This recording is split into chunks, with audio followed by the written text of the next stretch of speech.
asalaamaaleykum mbokk yi dal leen ak jàmm ci seen chaîne Le Vrai Journal TV ñu amati mbégte dellu si ak yéen ci seen émission Face à Momar Face à Momar nag am tey gan goo xam ni kenn dootu ko présenté muy Clédor Sène nekk njiitu Clair Vision nekk itam membre ci coalition Diomaye Président moom la ñu dalal ñu bàyyi ko mu nuyoog mbokku internet yi ñu soog a tàmbali waxtaan wi Clédor. salaamaaleykum wa rahmatulah maa ngi lay remercier ci invitation bi di seetaan di plutôt nuyu ñiy seetaan Le Vrai Journal yëpp suñu mbokku internet yi di fas yéene am ak yéen un round-up de l'actualité incha allah.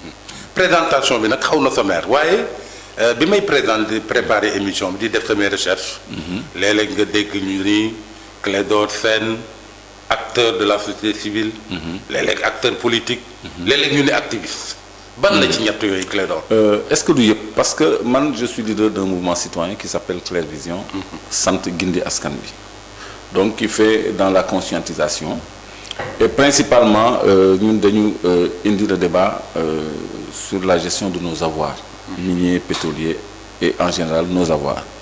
Donc apporter au débat public une dimension économique est liée à la gestion de nos ressources et à la bonne gouvernance loolu nag dafa am benn volet bu xaw formatif tuuti parce que nit ki boo ko xameelee lu mu xamutoon yokk nga ko dara maintenant ci côté boobu mën nañ ci gis activisme parce que des fois je vais juste sur le terrain pour amener des images pour teg ay problèmes ci table bi pour teg même ay revendications parfois même tu t'indignes d'aspect léonien de certains contrats doon na dem ba mu verser ci ay manifestations aar li ñu bokk c'était un mouvement qui était né qui avait manifesté contre l'histoire de Petro-Tim la gestion de nos ressources en général donc loolu c'est un peu de l'activisme donc on est ancré dans la scène publique via suñu mouvement citoyen bu tudd Clair Vision gindi askan bi donc on est un peu de tout ça. D'accord. Maintenant quand il y a des cadres politiques aussi nous nous impliquons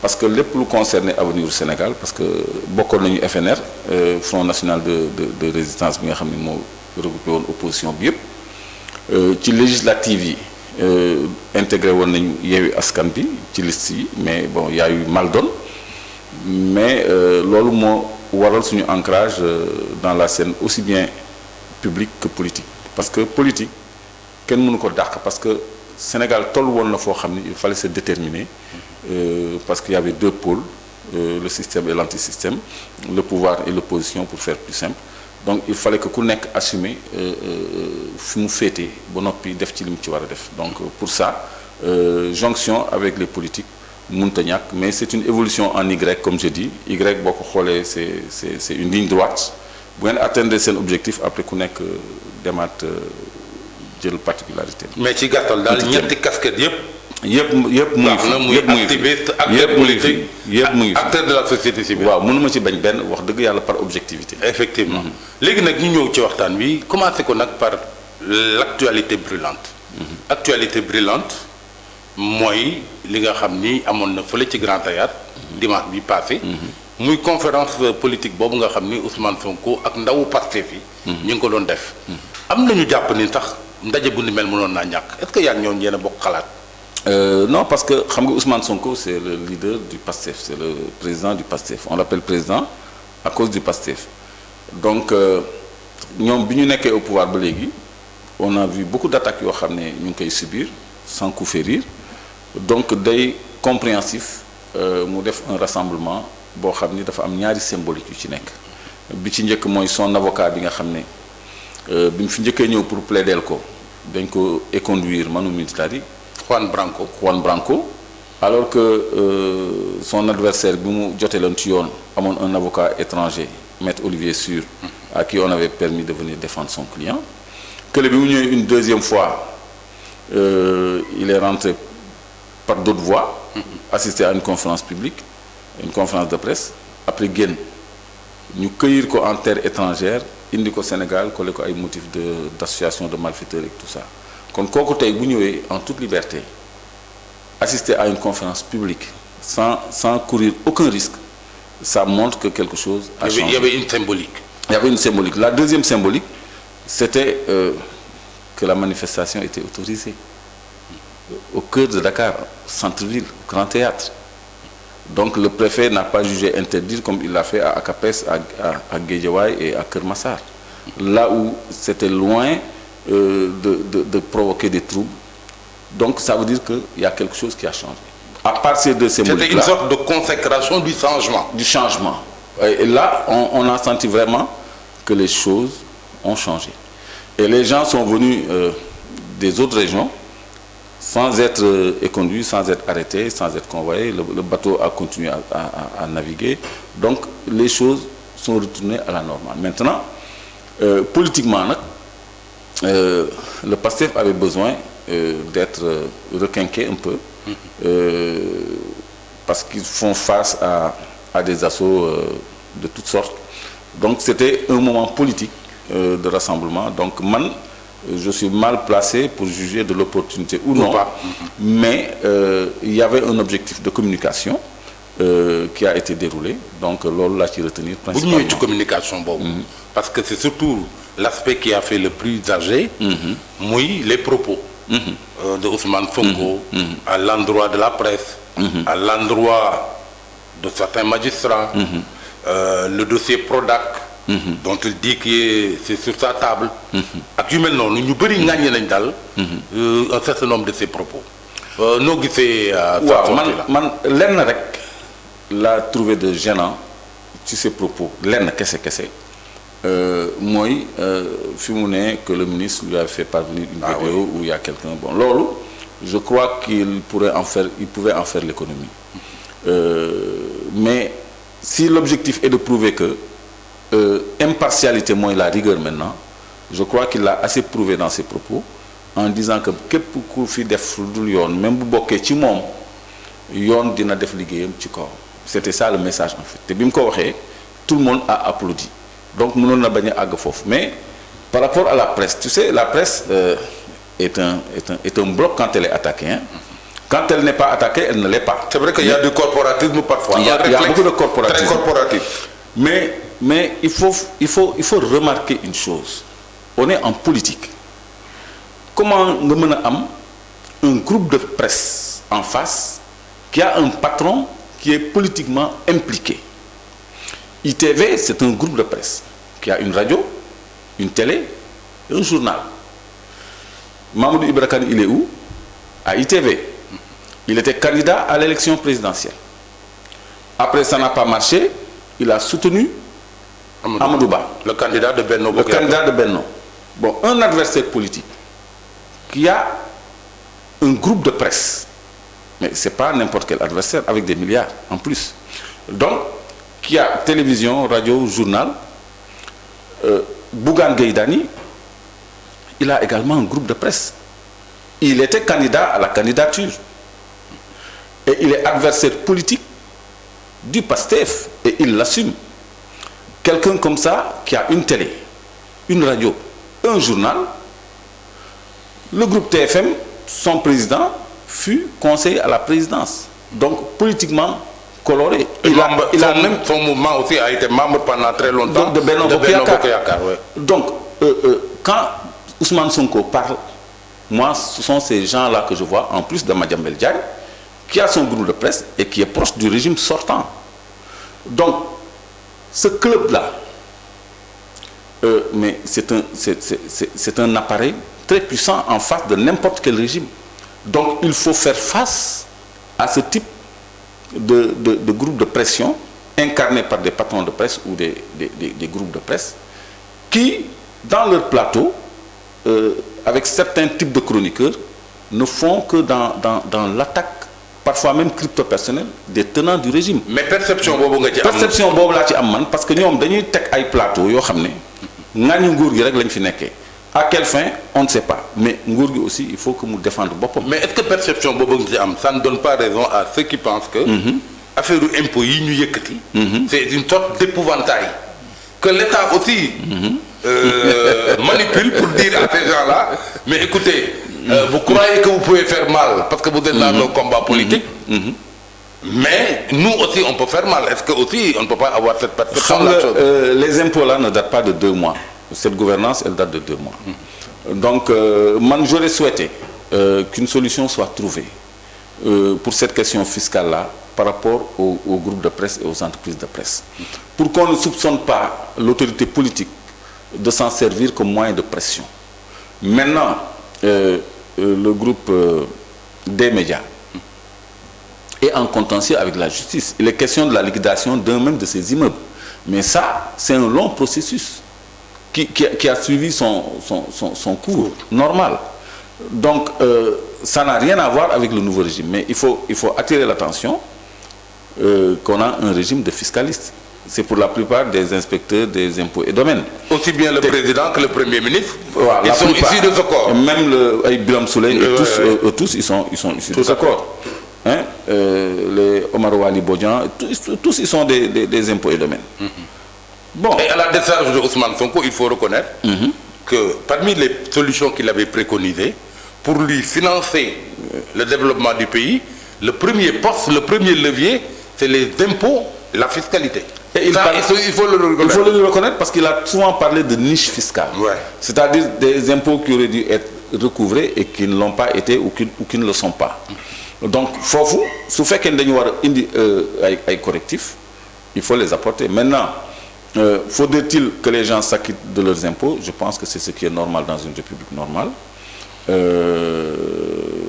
Donc on pensait à l'éligibilité des groupes de presse au code des investissements pour nous am ay allègements fiscaux. Ouais. Parce que autant on peut faire des exonérations fiscales aux entreprises extractives qui sont des étrangers, autant on pourrait le faire à l'endroit de la presse qui parfois se substitue à la mission de service public assignée à la RTS et au Soleil qui sont des médiums publics, parce que le citoyen a droit à l'information et pourquoi ne pas desserrer un peu les taux à l'endroit de cette presse-là. Par exemple, c'est mon opinion. Trouver un régime spécifique.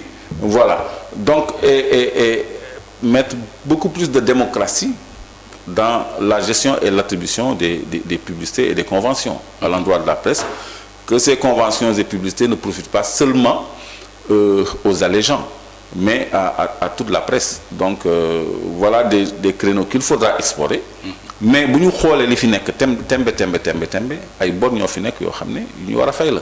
Maintenant on a souvent vu des gens négocier des moratoires et même un rabaissement de la dette fiscale. Il y a toujours eu des transactions, les gens ont toujours transigé. Ça n'a jamais été tout le temps le tribunal. Mais pour des médias, c'est une affaire qui a pourri, qui a traîné, qu'on a soulevé de temps en temps, qu'on a laissé, etc. Parce que Macky Sall, c'est comme ça qu'il fait. Maintenant, quand il a besoin de toi, il te met le couteau à la gorge. Quand tu te calmes, il desserre les taux. Mais le problème n'a jamais été réglé. Donc c'est ça qui les poursuit. Maintenant, c'est trop facile de mettre ça sur le dos de ce nouveau régime-là qui vient d'arriver. Et qui sont des fiscalistes aussi. Mais il y a un point que le dérange du discours Ousmane Sonko sur l'esplanade du Grand Théâtre.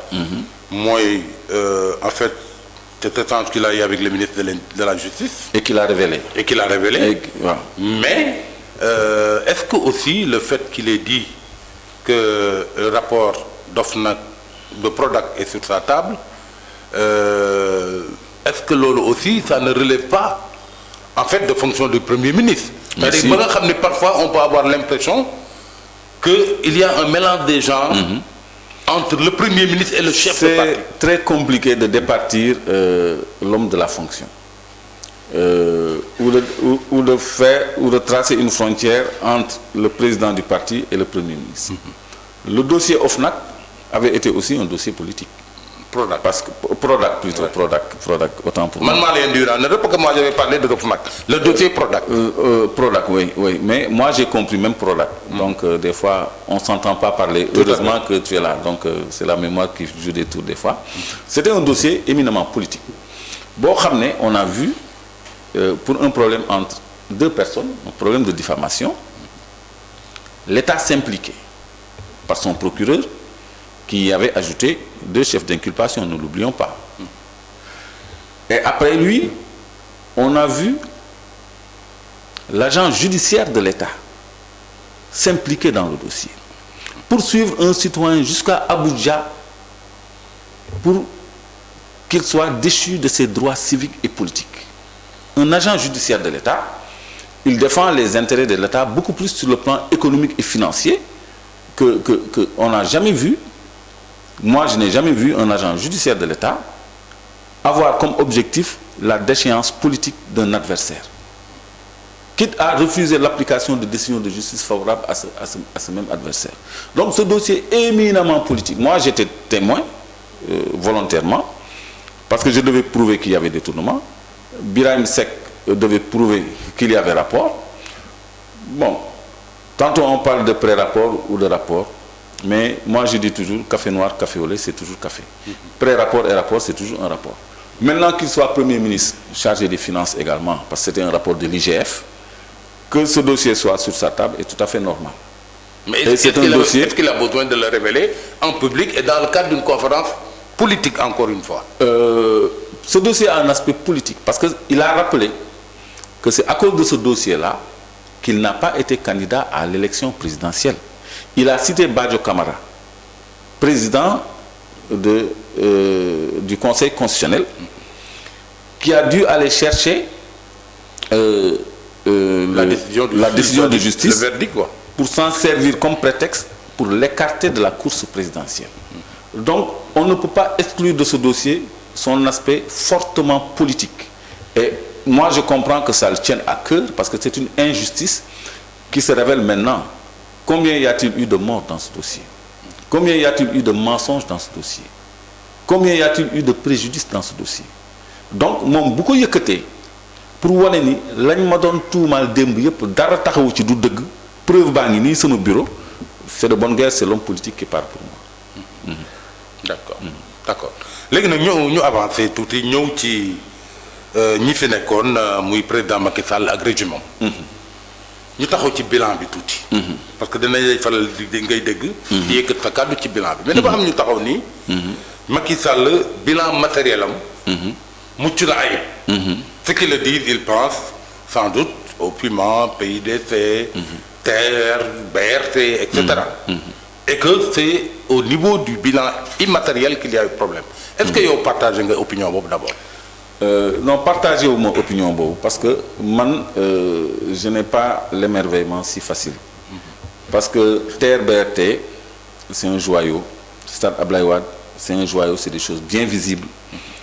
Quoi encore? Il y a beaucoup de réalisations sur le plan routier, des échangeurs qui sont bien visibles et palpables. Il y a des programmes qui sont une réalité comme le PDCU. Prolac, c'était une bonne idée, mais qui a fini comme elle a fini. Il y a eu de bonnes initiatives. Mais le problème de la gestion s'est toujours posé. C'est-à-dire, la couverture maladie universelle, tout le monde sait que c'est une bonne politique. Mais regardez les ardoises qu'il y a eu dessus. Les milliards qui ont été détournés dessus. C'est des questions de santé. Le Covid, c'était une question de vie ou de mort. Et regardez comment on en a profité pour faire des détournements. L'ADER, pour le financement de l'emploi des jeunes, c'était une bonne idée. Mais quand le gestionnaire dit qu'il a financé 53 milliards à des jeunes qui sont allés mourir en mer, c'est très fort de café. Et quand tu prends le montage des principales structures que Macky Sall réalisé, il y a beaucoup de malversations. Le TER a fait l'objet de polémiques du début à la fin.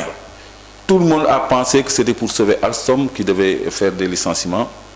On a acheté là-bas du matériel qui ne s'imposait pas. Et on n'a jamais eu une idée exacte du montant. Du montant. Il y a une société française qui gère.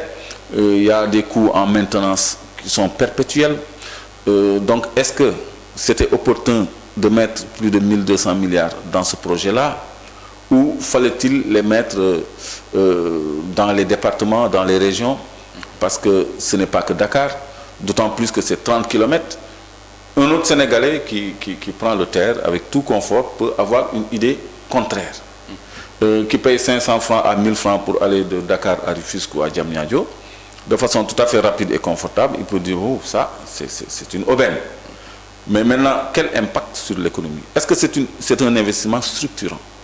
Parce que à 1350 milliards, on aurait pu refaire le réseau ferroviaire national, qui était beaucoup plus pertinent et beaucoup plus impactant économiquement. Maintenant, man critiquer ou pour critiquer rek. Mais il y a certains aussi, sur ce plan-là, qui disent que ça a même augmenté la macrocéphalie de Dakar. Mais bien sûr. C'est-à-dire que c'est des projets BRT Terre qui sont très attractifs et qui ont amené d'ailleurs beaucoup de populations de plus en plus vers Dakar. Mais bien sûr. Peut-être ça a contribué à l'étouffement de Dakar. Mais bien sûr, et à une irrationalisation des dépenses publiques. Parce que quand tu captes autant de milliards pour des projets de... Bon, le BRT, c'est 18 km, le TR, c'est 30 km. Donc, le BRT, c'est bien, parce que la banlieue a un problème de désengorgement, de désenclavement, de fluidité.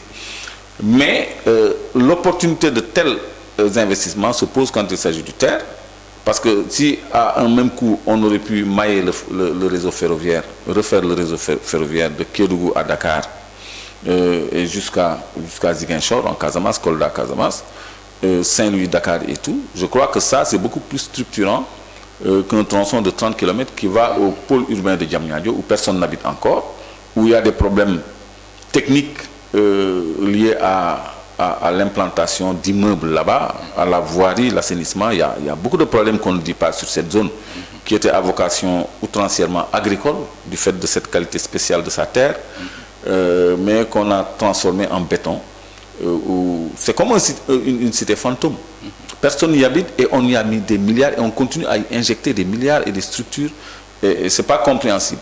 Donc, sur ce plan-là, le bilan visible, moi, je ne le prends pas positivement parce qu'on aurait pu faire mieux. L'une de ses meilleures idées, je crois que c'était le Prodac. Et c'est dommage que ce projet fût dévoyé. Prodac, nous avons calqué sur le modèle des sauve-causes russes. C'est de très grands domaines, des milliers d'hectares, 20 000 hectares, 10 000 hectares, 15 000 hectares, hors de portée de l'agriculteur, qui devient ainsi un ouvrier agricole. Il travaille dans le DAC. Il n'est pas propriétaire des terres. Il n'est pas propriétaire des récoltes. Il est payé comme un ouvrier, comme un employé. Alors que l'idée aurait dû être de faire de l'agriculteur un entrepreneur agricole, en lui allouant une surface à sa portée, 10 hectares, 5 hectares, 15 hectares, l'aménager, le rentabiliser, et que le paysan soit propriétaire de la terre, que cette terre puisse servir de garantie bancaire, donc accès au crédit, et c'est comme ça qu'on développe l'entrepreneuriat agricole. Mais le modèle des kolkhozes plutôt conviendrait mieux, où les populations seraient propriétaires des terres et des récoltes. Et l'État irait en accompagnement, même s'il doit escompter un retour sur investissement, ça permet au moins aux entrepreneurs agricoles d'éclore et d'avoir une prospérité qui va diminuer l'exode rural, qui peut même faire l'effet d'un exode urbain, parce que moi, je vais hors de Dakar pour cultiver la terre, parce qu'il n'y en a pas à Dakar, et moi, je m'adonne à l'agriculture, je suis obligé d'aller hors de Dakar pour avoir quelques hectares à cultiver. Donc, si on viabilise le monde rural, l'agriculture, ça fixe les populations, mais ça développe des pôles économiques. Donc, ça, c'était une bonne idée qui a été dévoyée, parce que c'était surdimensionné, à mon avis, parce que 20 000 hectares, aucun paysan ou un groupement de paysans ne peut le gérer. Les moyens que ça requiert ne peuvent venir que de l'État, qui serait propriétaire de tout, et les paysans de rien. Donc, c'était une bonne idée qui a été dévoyée. Maintenant, sur tout le reste, c'est comme ça. C'est la gestion qui a posé problème. Donc, on dit d'un bilan qu'il est bon quand les aspects positifs l'emportent sur les aspects négatifs. Parce que rien n'est totalement positif, rien n'est totalement négatif. Donc, de ce qui est positif, je retiens l'idée des products, mais on pouvait mieux faire si on sait que plus de 50 000 milliards de budget ont été utilisés de 2012 à 2024. Et au résultat, on a... Pour aller au plan économique, au minimum 15 000 milliards de dettes, premièrement. Et puis, deuxièmement... On frôle les 16 000 milliards. On frôle même les 16 000 milliards. Oui, 15 à 16 000 milliards de dettes. Ça, c'est le résultat. L'industrie a été le parent pauvre également du bilan de Macky Sall, ça il faut la reconnaître. On n'a pas fait un pas vers l'industrialisation. Bon, des secteurs également comme la pêche, comme l'agriculture également, n'ont pas connu une embellie sous Macky Sall. Ça bon, aussi. pour l'industrialisation, c'est pour ça qu'on doit opérer une rupture systémique. Vous vous souvenez des plans d'ajustement structurel sous Abdou Diouf, qui prônait le désengagement de l'État. Moins d'État, mieux d'État. Moins d'État, mieux d'État. Disait-il, moins d'État, mieux d'État. C'était les périodes de privatisation qu'on appelait pudiquement nouvelle politique industrielle, nouvelle politique agricole. Je ne sais pas si vous vous souvenez de ces plans-là, qui n'étaient rien d'autre qu'un bradage de notre tissu industriel. C'est de là qu'on a commencé à être à genoux. Et c'est ça qui nous a poursuivis jusqu'à maintenant. Et c'est cette tendance-là qu'il faut renverser. Sodefitex est mort, Sotiba est mort, SNTI est mort. Tous les fleurons industriels n'existent plus pour des raisons d'ajustement structurel, pour éviter soi-disant une dévaluation qui est quand même parvenue. Je crois que c'est des politiques dont on doit se départir et avoir une souveraineté économique, le libre choix de la définition de nos politiques économiques. Parce que c'est nous qui pouvons fixer nos propres objectifs partant de nos propres réalités économiques.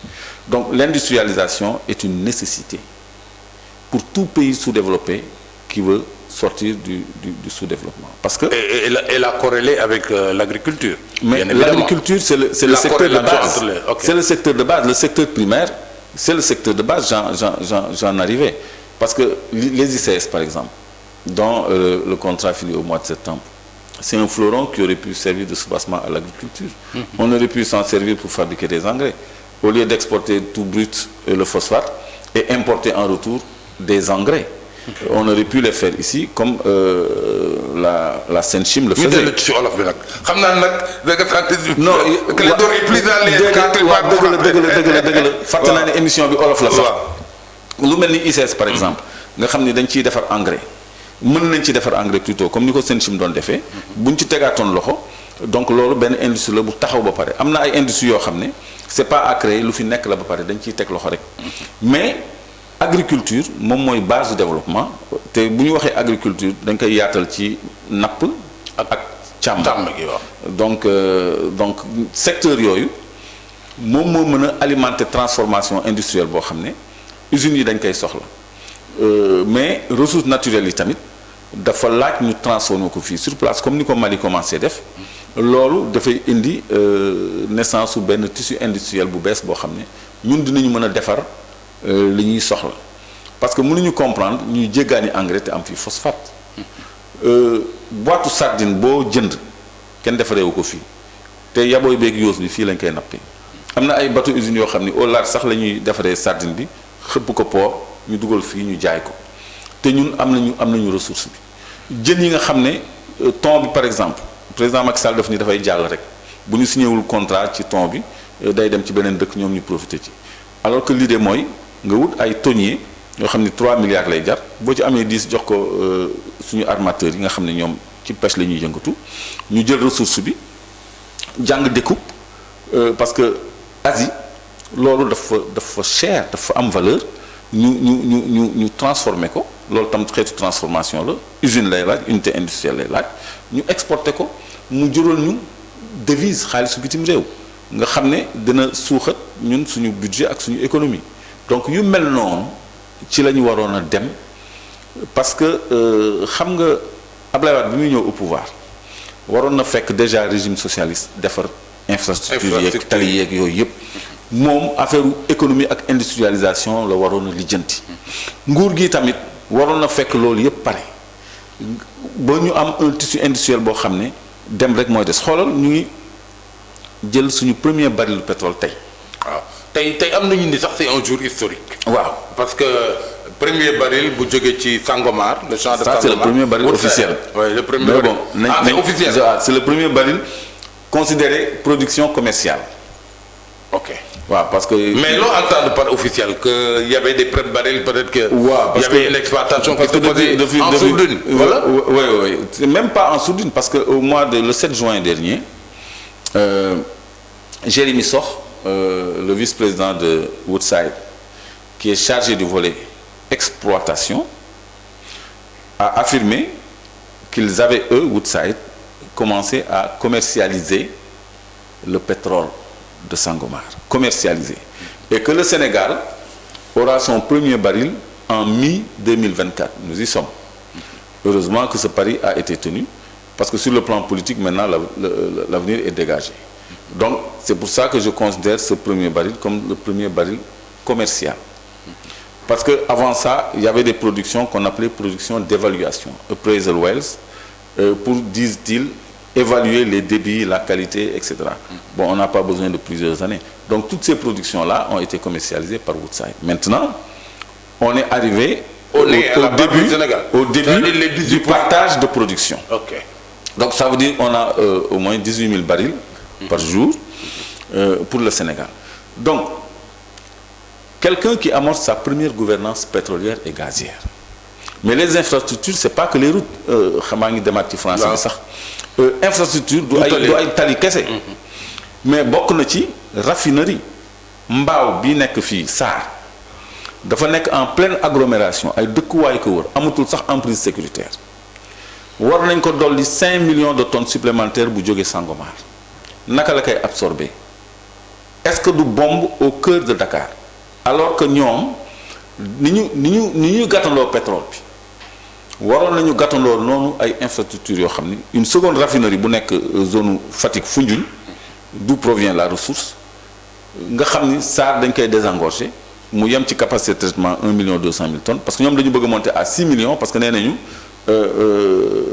Maliens yi ils ont besoin de 2 millions de tonnes ñun suñu production intérieure suñu consommation intérieure plutôt 4 millions de tonnes muy 6 millions donc ñu ni léegi pour avoir les 6 millions dañuy dolli Sarr 5 millions loolu damay alerter autorités yi ñi nga xam ne ñoo chargé wu protection civile ni danger la pour Dakar problème de sécurité lay posé pour Dakar cette surcharge là nañu dem régime bu bees bi ci implantation raffinerie mën nañu ko am en partenariat clé en main dans la zone de Fatick Foundiougne. Est-ce que raffinerie yombe na noonu. yombe na noonu parce que y a des partenaires qui vous offrent une raffinerie clé en main ñooy financer ñooy implanter yow libérer espace bi rek jeex na. Après il y aura des systèmes de dette croisée des joint ventures yoo xam ne mais le groupe Ben Laden moom moo nekkoon Sarr Total moo nekkoon Sarr c'est comme ça que ça marche. yow da nga jàpp ni daal Sarr attanul à l'état actuel te 5 millions de tonnes waruñu ko surchargé. et il y a un problème sécuritaire. c'est parce que mu ngi ci biir dëkk bi war du foofu la war a dem. pour des raisons même d'équité territoriale fi ressource bi jógee foofu la ñu war def raffinerie mais imagine camions yi jógee Mali. di dugg si Dakar bi nga xam ne nee nañu benn bunt la pour jël seen carburant dem des milliers de camions ñooy def la navette ici. Ouais. Ils ont des parkings des aires de stationnement partout. C'est vrai que c'était plus rationnel. bu fekkee Kaolack la ñuy yem région de Kaolack la ñuy yem. Kaolack région 100 département de Fatick c'est toujours la région de Kaolack bu dee foofu la ñuy yem ñu def fa un hub de stockage et de distribution mais foofu day impacter positivement zone boobu. te loolu mooy équité territoriale. au lieu ñu koy acheminer Dakar. par bateau en plus parce qu'ils ont renoncé à la Sea Line loolu mooy ci infrastructure la bokk donc loolu le gouvernement Macky Sall la deful maa ngi koy féliciter nag ci développement bi parce que Ablaye Wade nee woon tant que mu ngi au pouvoir pétrole lu Sénégal kenn du ko laal parce que c'est pétrole c'est des problèmes moom ñemewu ko moom il l'a déclaré je crois dans le Fouta ci benn campagne Macky Sall à son actif il a mené à bien les phases de développement ba ñu àgg tey jii en phase d'exploitation grâce à lui parce que moom il a fait Institut des pétroles de France il a été à Petrosen il a été directeur de la Banque des données je fais table rase ci njuuj njaaj yi ci nekk parce que yàlla xam na ni bëri na mais l'essentiel mooy ce robinet qui va débiter 18 000 barils par jour en phase 1 te dina am tuuti gaz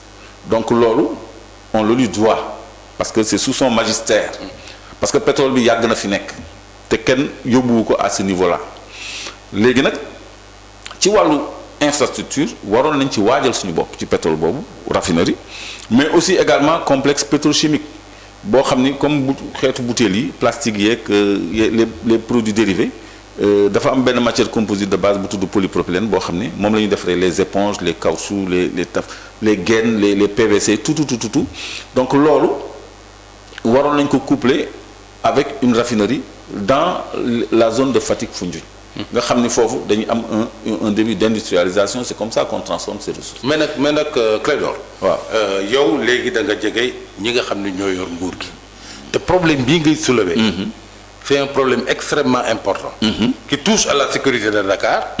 parce que waruñu surcharger SAR.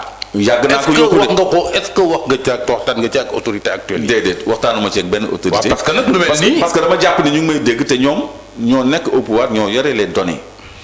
Ils ont accès à tous les projets, à tous les programmes. Donc, dès que je lance cette alerte, ça doit permettre à Birame Souleye d'appeler le directeur des hydrocarbures, de demander le projet de Sangomar. Mais est-ce que là, on a dem gis ak Birame Souleye toog ak waxtaan ak moom ci lu mel nii. Parce que mën nga lancer alerte, mais lancer alerte, lancer une alerte. Mais mes paroles ne tombent pas dans des oreilles de sourds, parce que xam naa ni dañ ko jël en compte. Parce que ça fait l'objet d'extraction et de notes te xam naa ni dinañ ko jël en compte en haut lieu. Bon, peut-être qu'un de ces jours dinañ ci mën a échanger ba ma wax ci sama point de vue, mais sur le plan sécuritaire et sur le plan de l'opérabilité, vraiment surcharger la SAR du option. Du option. SAR du ko mën sax du ko mën. C'est pas parce que il y a des gens qui ont des intérêts à la SAR, c'est qu'il y a un jeu d'intérêt aussi à la SAR, dans le conseil d'administration et dans la chair holding, qu'il faut forcément amener Sangomar à la SAR. C'est pas judicieux. Ok. waaw du ñu yokk dara daf ñuy wàññi sax. parce que plus globalement. Quel peut être l'impact de la gestion des ressources pétrolières et gazières sur notre économie? Est-ce qu'on ne risque pas d'être frappé par le syndrome hollandais, c'est-à-dire jël suñu bët yépp teg ko ci pétrole ak gaz yaakaar ni dina leen indil lu ni gàññi ci wàllu koom-koom. mais finalement mu bañ a demee noonu. est-ce que on court pas ce risque-là? Non. Pourquoi on ne court pas ce risque-là? Parce que nous sommes un pays de 18 millions d'habitants ou plus. Et quand on part sur une production de 18 000, 20 000 barils jour, je crois que dina empêcher au moins, il y a même posé des questions en français, donc moi je suis français. Dina empêcher au moins. Il y a des notions qu'on peut convoquer. Voilà. Dina empêcher au moins l'importation à partir du Nigeria de ce Bonny Light là, un pétrole de qualité nigériane qu'on appelle Bonny Light, qui alimenter la SAR. Donc il y a des gens qui ont l'habitude d'importer à la SAR. Mais ces gens-là voudraient continuer à importer à la SAR et donner notre quote-part de production à Woodside. Loolu aussi maa ngi ciy alerté ñun dañu war a jël suñu pétrole bopp suñu quote-part de production ñu transformer ko à la SAR pour que carburant bi wàcc, pour que électricité bi wàcc, noonu lay mën a impacter à la population. Mais bu fekkee ni dañ ko bëgg a jox Woodside pour que les ITOC et les autres les Diamond Oil ak yooyu continuent di importer Bonny Light di ko jox SAR mu mel ni dara changé mu mel ni nous producteurs de pétrole, loolu aussi c'est inacceptable. Loolu je crois que les nouvelles autorités ne vont pas l'accepter. Il faut faire très attention ci suñu man j'attends la déclaration de politique générale du Premier ministre. Parce qu'il faut qu'on décline des politiques sectorielles bien claires. Moi, j'ai bien envie de voir la lettre de politique sectorielle en matière d'énergie, par exemple, ou en matière d'hydrocarbures. Voilà. Nous, on attend beaucoup ça, quoi. Parce qu'il faut que nous sachions. Donc, tu as une contribution, ne serait-ce que dans le débat public, sur l'orientation des choses. Parce qu'on tient des opportunités qu'il ne faudra pas gaspiller.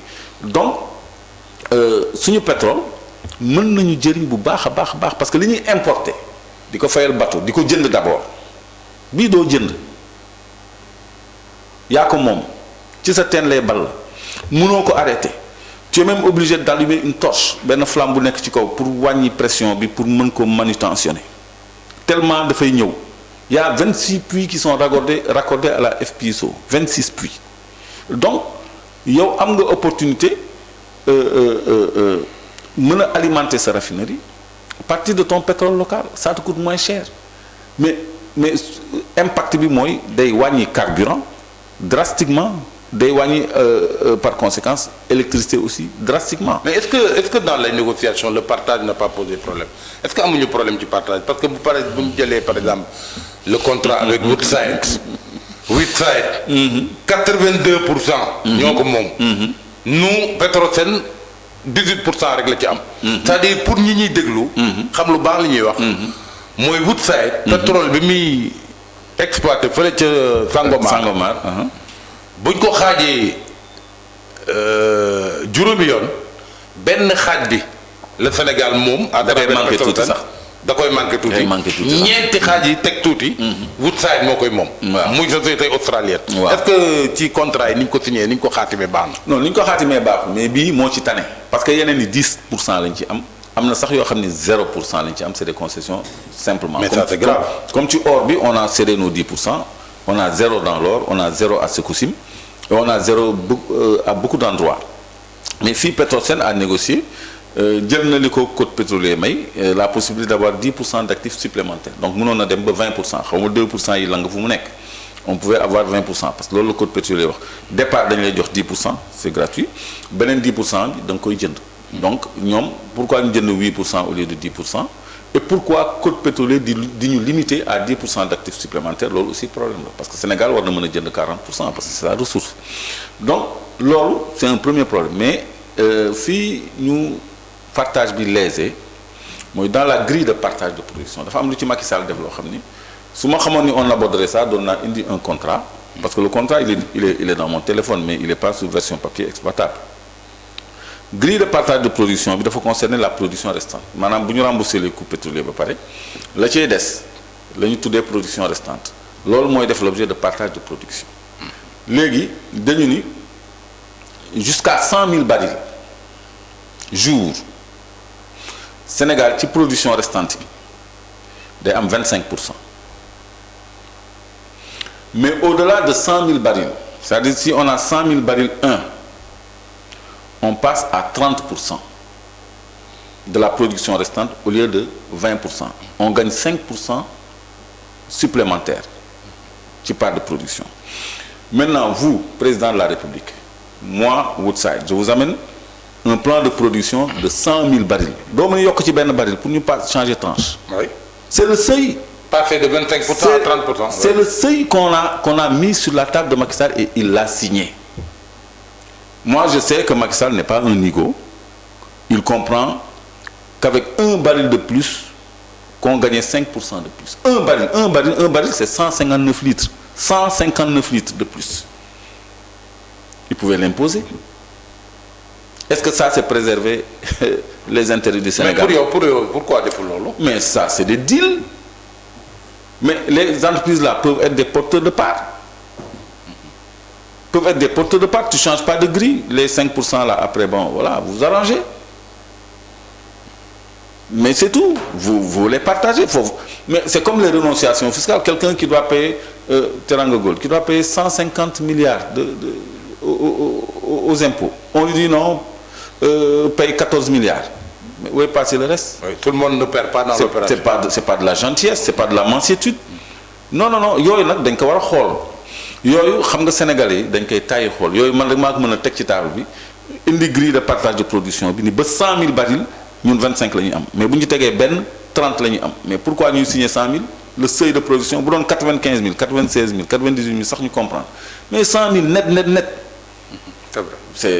C'est lésé le Sénégal. Xana yi am ci yoyu mo waral intérêt ak regard appuyé bi nga am ci mbiru pétrole ak gaz parce que dem nga ba ñëpp ni sax Clédor c'est un spécialiste des ressources pétrolières et gazières. Non xam nga pourquoi cet intérêt là particulier sur xam nga sénégalais yàlla may na ko su bëggee football mën na tegal sax classement Real de Madrid balaa ñuy nekk sur le terrain en cours de match le simple spectateur mën na la wax lu doxul parce que c'est sa passion day xam li xew dans les mercatos les échanges de joueurs dañuy am ay parce que seen domaine d'intérêt la seen domaine de passion la man loolu xëy na bëriwuma ci xam-xam donc nit bu fekkee ni mbir daf la intéressé forcément da nga ciy gëstu te fay yomb da nga ciy jàng parce que man je fais de l'auto-formation en permanence mais da ngay suivre information minière yi donc il y a des journaux il y a des sites yoo xam ne ay information minière kese ak pétrolière lay jox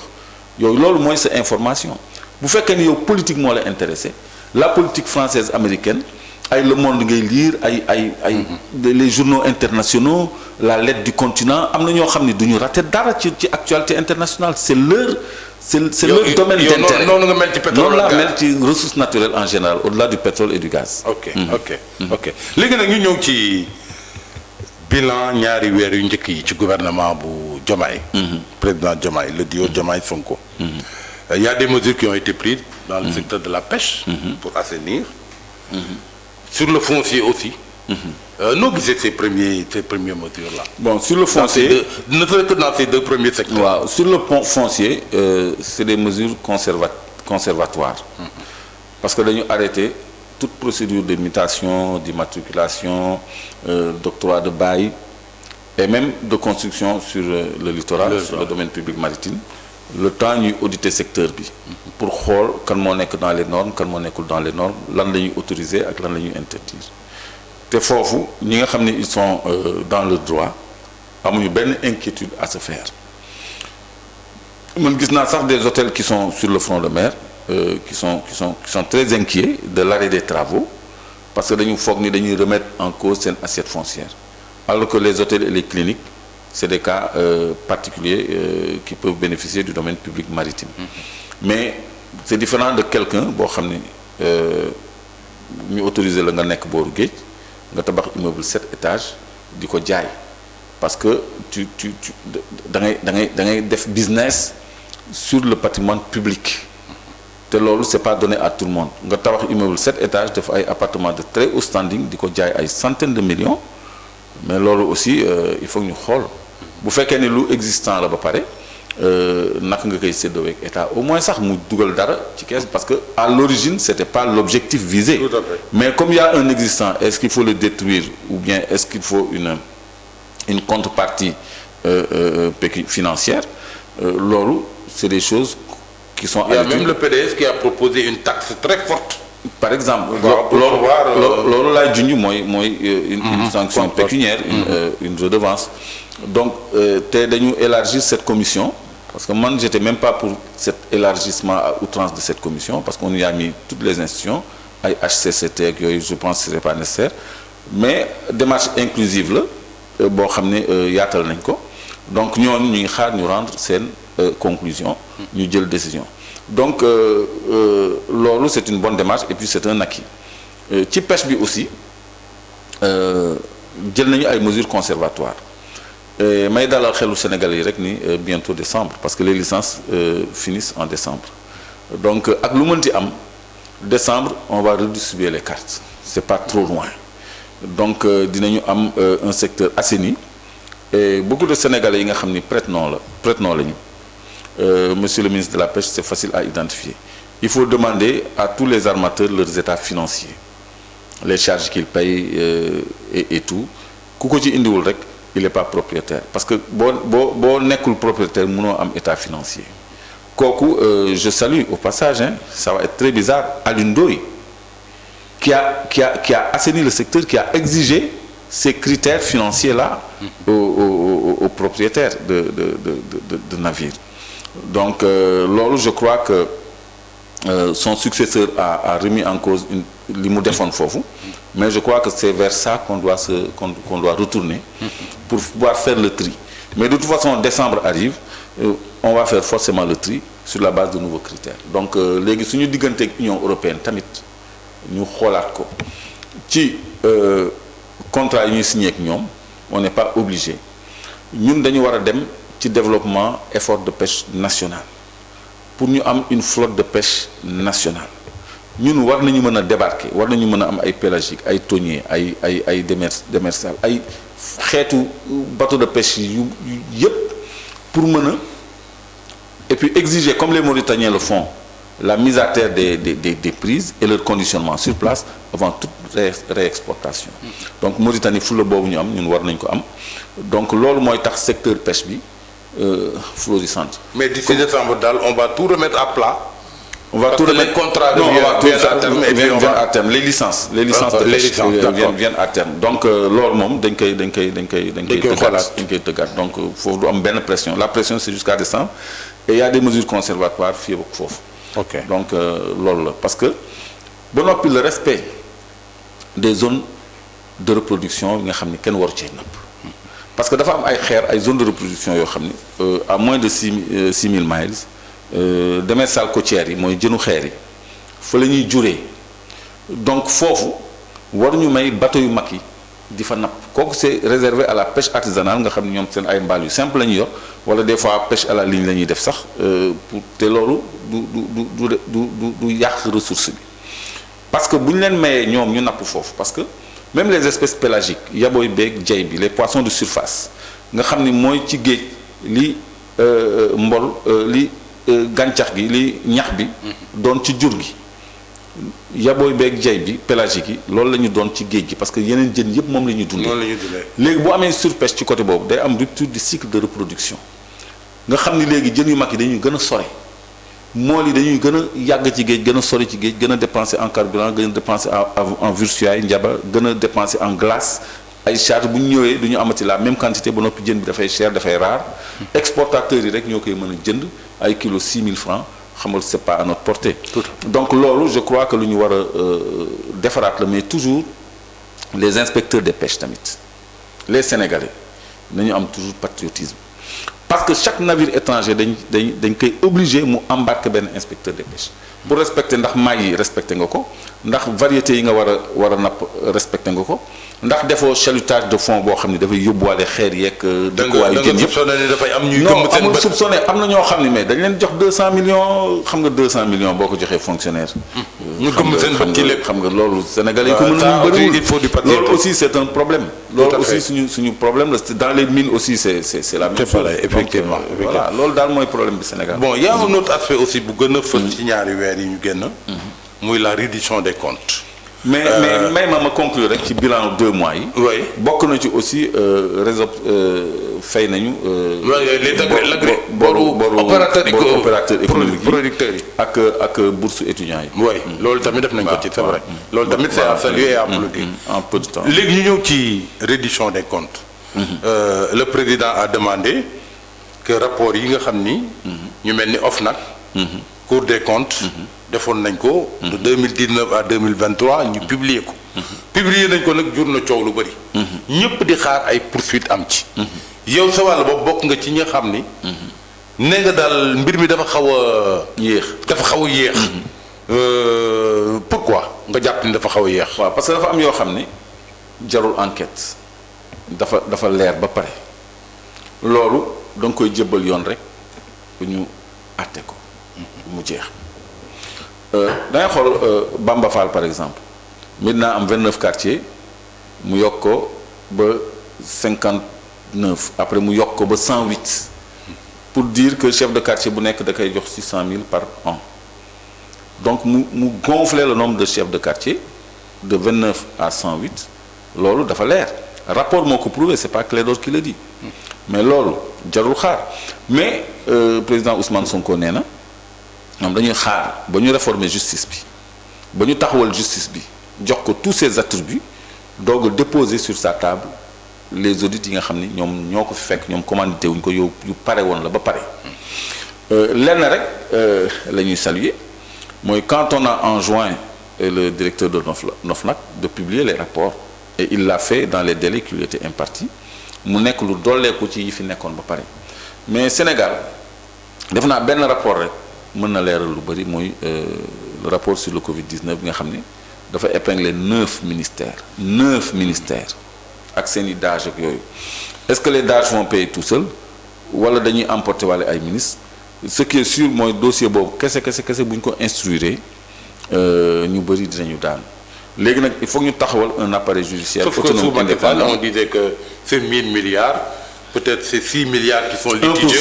1% qui sont litigieux. Ouais, mais Amadou Ba avait dit seul 1% avait fait l'objet de détournement, environ 6 milliards. Ouais. Mais il avait ajouté que le reste, c'était des fausses factures et des manques de pièces justificatives.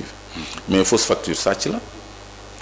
bu fekkee ni big buy jar 100 francs nga ni 1000 francs nga ko jëndee kooku tu as détourné 900 francs bu fekkee ni tu dis avoir dépensé 10 millions nga ni carburant nga ko jëndee te mënoo indi benn bon luy wane ni da nga ko jëndee carburant wala nga ni air nga ko jëndee te mënoo indi benn pièce justificative bu wane ni air nga ko jëndee loolu aussi lan lay nuru donc yooyu la ci Amadou Ba comptabilisé wul mais gis nañ fi benn ministre bu nekk Louga boo xam ni tous les 2 jours mu yónni chauffeur am mu dem banque retirer ay 100 millions 50 millions alors que moom war woon tijji sax beneen compte parce que unicité de caisse principe la donc yooyu yëpp mu ngi fi yoo xam ni benn dossier boobu rek bu épinglé 9 ministères qu'en serait-il de 73 dossiers yu jógee OFNAC sans compter rapport au Cour des comptes yi léegi nag ñoom ñu ngi bëgg a mettre en place benn pool financier aussi loolu nañ ci bàyyi xel boo xam ne day nekk juridiction de jugement nga xam ni yu bëri léegi day génn présidence parce que présidence tamit yu bëri dafa war a génn ay IGE c'est bien mais mën na nekk une direction au sein d'un parquet financier chargé des enquêtes et des audits DCMP ARMP yooyu yëpp mën na nekk une seule direction au sein d'un pool financier boo xam ne moom mooy def les enquêtes en matière de passation de marché etc etc donc OFNAC mën na nekk une direction de lutte contre la corruption la concussion etc nga xam ne dañ koy centraliser rattaché ko à une structure juridique à une cour de juridiction boo xam ne boo amee ces résultats tu instruis directement le dossier sans attendre une saisine du président ou du ministre donc loolu je crois que bu ñu ko taxawalee yat bi dina dal ak fu faute bi mën a jóge mu jóge ci nguur gi mu jóge ci opposition bi même boo jàppee ni yéex na avec les assurances données par le premier ministre yow jàpp nga ni daal affaire bi dina am dañu bëgg a sécuriser affaire bi ba nga xam ne bu machine bi tourner kenn du ci mën a intervenir la machine va tourner toute seule nga xam ne même nguur bi bu fi jógee sax système boobu dina fi nekk nga xam ne day doon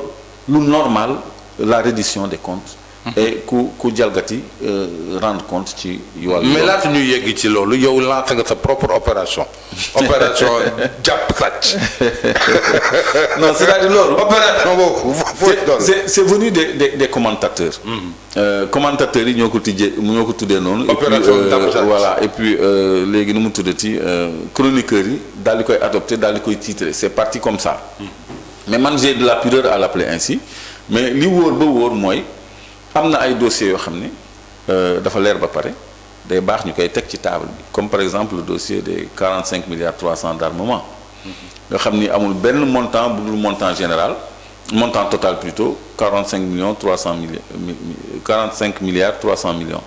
nga xam ni Abdoulaye Daouda Diallo alors ministre des finances moo ko approuvé une fausse facture Abdou Karim Sall apposé ci signature am une fausse facture loolu c'est établi gis nga kayit yooyu loolu est-ce que dafa laaj enquête bu approfondie loolu c'est des faits yooyu ngay teg ci table bi pour dire attention y a ça pour que nit ñi boole ko ci li ñuy lijjanti. ci li war a lijjanti waay. te loolu bu ñu ko lijjantee lu bi Gabi Perez bi les Israéliens là ak Adan Perez son fils avec AD Trade seen implication ci yu bëri mais dañ koy xoolaale parce que fii.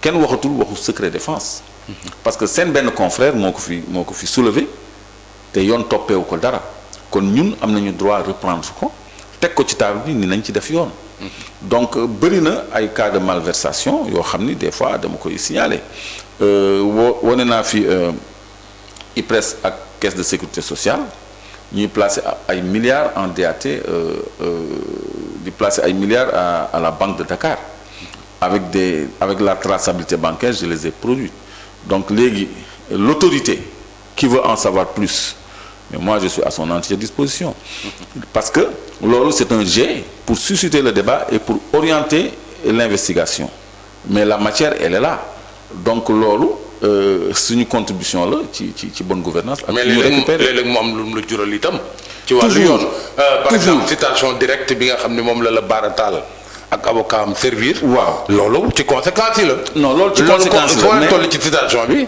non loolu. ça suit son cours parce que Bara il m'a appelé on a échangé sur ça hein. Okay. parce que moom lenn rek moo doon problème bi j'ai dit qu'il était conseiller à la présidence alors qu'il l'a jamais été parce que moom nee na bi comme Macky Sall le proposé dafa décliner et ça moi je le savais pas je l'ai présenté comme un conseiller à la présidence ce qu'il n'était pas mais c'est vrai qu'il avait travaillé avec les Chinois c'est vrai qu'il est dans les routes même bu fekkee dañ ko xaw a teg de côté ci passation ak octroi marché yi sax ce qui est injuste d'ailleurs et il me l'a expliqué je l'imaginais pas comme ça kon loolu kese la mais dans le principe de dénonciation waaw gindeeku nañu waaw gindeeku nañu mais ci wàllu malversation yi nga xam ne moom la ñuy dénoncer liñ ci jublu mooy orienter autorités yi ci fan la ñu war a xool parce que ñoom du lépp la ñu xam fi may wax ak yow nii maa ngi jot benn kilifa boo xam ne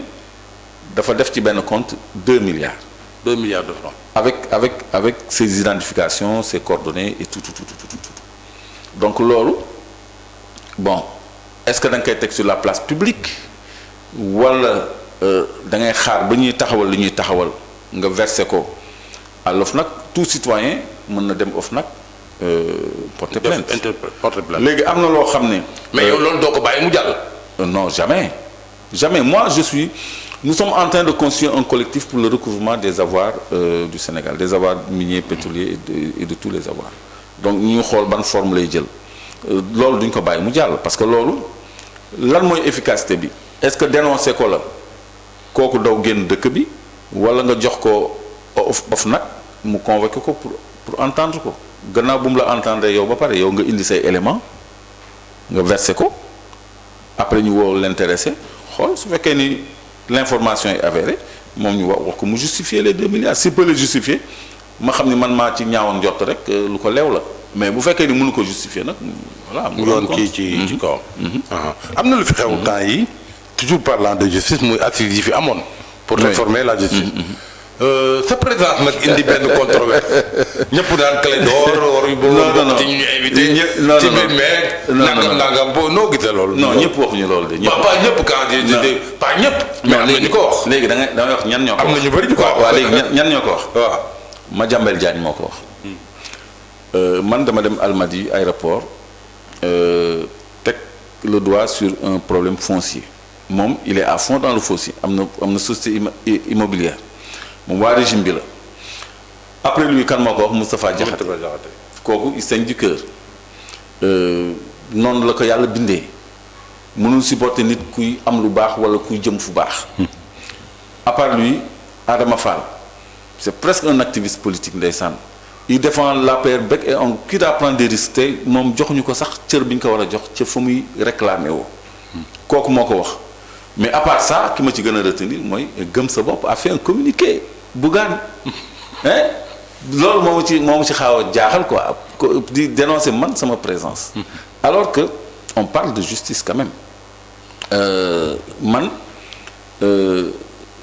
dama imposer wu dans le débat public parce que dama ci indi benn dimension boo xam ni dafa mës a tumuranke ci débat public ay zircon ay lithium ay thorium yooyu wax dëgg yàlla sénégalais yi daawuñu ko lijjanti man maa ngi lay wax ci grille de partage de production wu 100 000 barils jour yoolu amul sénégalais bu koy lijjanti kon man dama ñëw pour éclairer l'opinion pour apporter quelque chose dans le débat public. mooy gindi askan bi. gindi askan bi Claire Vision sant.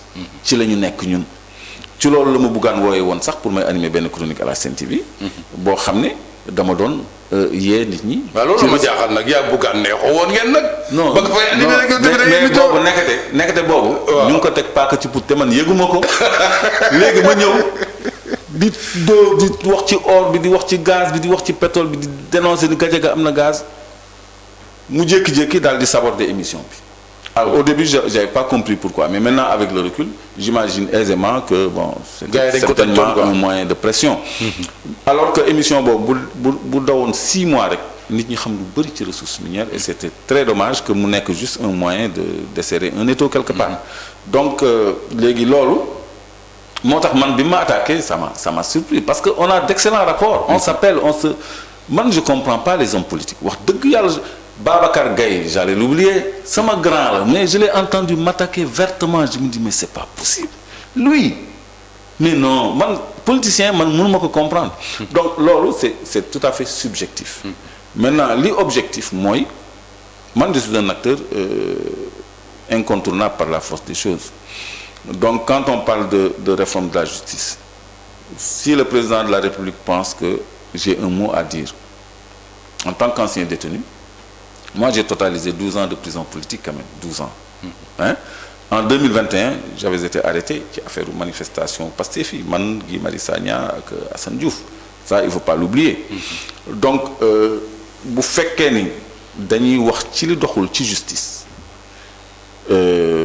man j'ai mon mot à dire.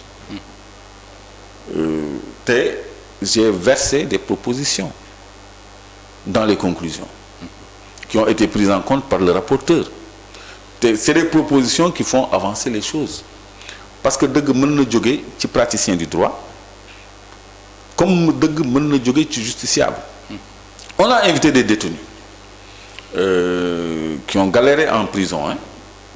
Mais ñoom xam nga ban problème la ñu proposé ci table bi. Ils ont des co-détenus ñu bàyyi en prison yoo xam ni ils avaient été condamnés par la cour d'assises. Tu sais, la cour d'assises n'existe plus léegi. C'est les chambres criminelles. Chambre criminelle moo am. léegi ñooñu def pourvoi en cassation parce que amul appel. Entre-temps, la cour d'assises n'existe plus. Maintenant, chambre criminelle moo am. léegi seen dossier ne amul mise en état. ñu ngi toog foofu rek di xaar. Mais magistrats yi dañuy ah bon. Et ils ont commencé à réfléchir aux conséquences du changement de cour. Entre les assises et les chambres criminelles. Waaw. Mais bu fekkul woon ay détenus nekk foofu. Magistrats yi duñ ko mës a xam. Et ça c'est empirique. C'est ce que les gens ont vécu par expérience. Ont vécu par expérience. Donc ñooñu ñu ngi xalaat naka la ñuy jëlee en compte seen cas parce qu'ils ont droit à ce qu'on leur rende justice parce que c'est pas des condamnés définitifs, c'est des appelants. Tout à fait. Donc la contribution de tout le monde est importante. Les cadis ñi nga xam ne dañuy def droit coranique ñu ngi foon également ñooñu c'est des juristes en islam. Ils ont demandé une passerelle de formation pour mën a am la même position qu'un magistrat pour mën a àtte. Donc pour ñu mën a am ñaari formation yooyu yëpp. Donc ñoom seen présence aussi c'était pertinent. L'installation de maisons de toute façon ku ci nekk indi na contribution man nag contribution yi ma indi comme c'est traduit dans les propositions du ma ko wax fii. Tout à fait. Mais bu président tànnee lu muy tànn. Peut-être même que le débat se poursuivra. Le débat se poursuivra parce qu'il y a un point boo xam ne moi ça me tient à cœur. La haute cour de justice, les membres du gouvernement répondent des crimes et délits commis dans l'exercice de leurs fonctions. Mais avant ça, on dit que le président ne peut répondre devant la cour de justice que pour des faits de haute trahison. On n'a pas défini ce que c'est la haute trahison. Il y a eu des propositions dans le contenu de ce qu'était la haute trahison. Parce que lu ñëpp bokk. ArcelorMittal doit nous payer 2500 milliards. Macky Sall ñëw transiger pour 75 milliards. ñun lu ñu moom ñu ni baal nañ ko Indiens yi. Loolu est-ce que c'est pas de la haute trahison? Le foncier agricole qu'on titre mu nekk titre foncier. C'est pas normal, ça sort de notre assiette foncière. Parce que tubaab wala naar bu jënd 10 000 hectares mu def ko titre foncier bu dee doomam ma koy doon kooku après sëtam loolu génn na ci moomeelu Sénégal alors que 10 000 hectares quand même loolu lu ñu war a dindi la yooyu yëpp dafa dugg ci proposition yi pourtant assises yi nag ku ci nekkul mënoo xam lu muy am ci njëriñ mais bu conclusion yi génnee di ngeen gis ni lu ko jaroon la te tous les segments de la société ñoo fi nekk. ñuy fàttali rek ñi seetaan que liñ fa tënk yëpp dinañ ko def rapport jébbal ko président de la République le 17 juin. Comme ça mu xool moom naka lañ koy jëfee. Voilà peut-être sous forme de projet de loi ñu yóbbu ko assemblée. On a même fait les drafts de projets de loi et des projets de décret. À soumettre parce que am na commission bu doon liggéey commission réforme bu doon liggéey. ci ay propositions de loi ak projet de décret. yoo xam ni bon dañ koy valider. Là ils ont pris les devants. Et les juristes les magistrats étaient majoritaires là-bas. Et j'ai eu beaucoup d'amis magistrats yoo xam ni foofu laa amee ñoom sympathie on est en contact jusqu'à présent. Parfait, ça c'est important. léegi nag waxtu bi dab nañu. on a juste rek 2 questions politiques. bu ci njëkk mooy politique encore. waaw bu ci njëkk rek mooy l'avenir de la coalition bi nga bokk Diomaye président. C'est une coalition qui est maintenant au pouvoir, qui n'est pas appelée à s'appeler toujours Diomaye président. Ensuite, je crois que dès l'accès au pouvoir il y a d'autres forces yoo xam ne ñëw nañ yokk ci donc d'où la restructuration xëy na de la cause noo gisee avenir la gestion des alliés est une problématique que Abdoulaye Wade avait réussi et que Macky Sall aussi avait réussi. Abdoulaye Wade avec Cap 21 Macky Sall avec Benno Bokk Yaakaar. waaw ça a évolué de Fall à Cap 21 Macky Sall est resté sur Benno Bokk Yaakaar ba bu muy jeex donc je crois que loolu le PASTEF doit s'en inspirer pour xool un cadre boo xam ne ci lay maintenir ses alliés parce que tout gouvernant a besoin d'alliés donc loolu je crois que ñoom ñoo war a trouver les solutions c'est pas à nous de leur faire des suggestions mais je sais que il faut que mu am un cadre buy regrouper seen alliés waaw ñoom dañu toogagul nag mais suñu toogee xam nga ba léegi y a c'est les nominations c'est les directions justement etc. c'est vrai c'est les premiers balbutiements voilà donc je crois que Claire Vision dans tout ça bon, comment Claire Vision se voit dans ça non Claire Vision de plus en plus se départit de toute alliance politique. Claire Vision a été dans des alliances électorales xam nga loolu bokkul ak alliance politique parce que nous tenons à notre liberté de jugement à notre indépendance à notre liberté de critique pour nous soumettre à une discipline de coalition parce que dañu xalaat ni ñun dañu war a taxaw ci digg bi c'est pourquoi Claire Vision va essayer de mieux se structurer et d'aller seul aux élections législatives. Et de se massifier. Est-ce que vous êtes structuré, mais vous allez vous massifier aussi. La structuration, c'est en vue d'une massification, c'est en vue de recueillir les nouvelles adhésions, de les organiser en cellules, en départements, etc. Pour éventuellement pour les prochaines joutes électorales, parce que y a une discussion. C'est-à-dire parce que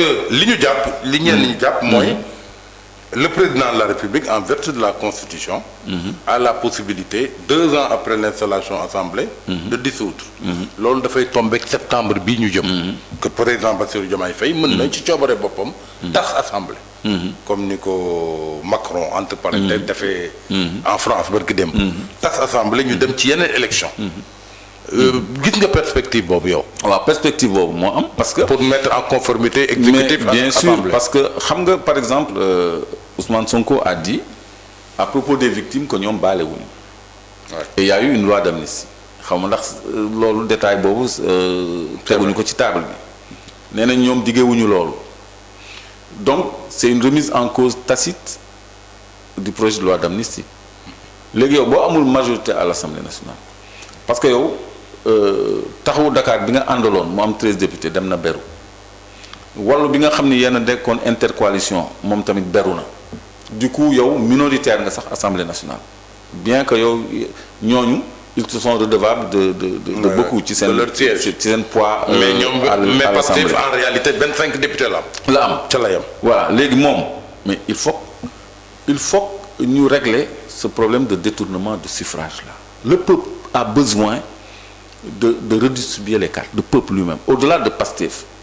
Parce que dans un Bamba Fall, nous faisons parce que opposant farouche au régime, nous avons mandat de Chimaki. Barthélémy Dias, nous faisons parce que opposant farouche au régime, après nous avons le mandat de Nikafal, Pastef. Donc je crois qu'il faut redistribuer ces cartes-là. Au-delà même des législatives, il faudra examiner comment les coupler avec des locales.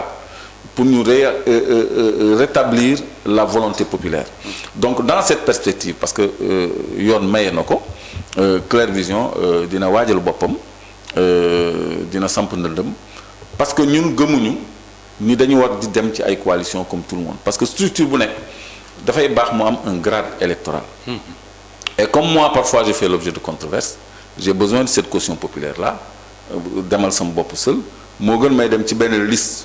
Bu Pastef wala bu Benno Bokk Yaakaar négocier une position sans avoir. da nga bëgg daal natt sa bopp. très bien natt sa bopp à travers Claire Vision xool Claire Vision fan la ko Sénégalais yi teg. loolu lu am solo la. donc je crois qu'on va vers ça te législatives yi c'est une belle opportunité pour notre naissance électorale. Merci bien en tout cas Clédor. Et s'il y a un dernier mot à lancer par exemple à l'endroit des militants de Clair Vision par rapport tout à cette perspective, ce serait quoi? Non, Clair Vision xam nga li mu am c'est pas facilement matérialisable. Clair Vision li mu am mu ngi ci kër yi mooy ñuy suivre suñu contribution ñoo xam ne dañuy souhaiter suñu présence Assemblée nationale. mais ñooñu Clédor la ñuy suivre et non Clair Vision. léegi parce qu'il faut faire la part des choses aussi. mais on va faire la part des choses. parce que on prépare une conférence de presse. où on verra vraiment Clair Vision et non Clédor. waaw conférence de presse boo xam ne ça va être des révélations de très grandes révélations sur des problèmes de gestion justement. Mercredi bi lañ ko jàppoon mais xam naa on va encore devoir décaler et tabaski baa ngi ñëw on va voir naka lañ koy organiser pour voilà et on verra Clair Vision au-delà de Clédor. En tout cas le vrai journal sera très heureux d'y être et on a hâte d'y être. Toute la presse sera associée parce que je me suis interdit de donner une exclusivité. Moo tax j'ai choisi le format de la conférence de presse pour mettre tout le monde au même pied d'égalité. Très bien. Tout le monde sera convié, Inch'Allah. Ça c'est parfait.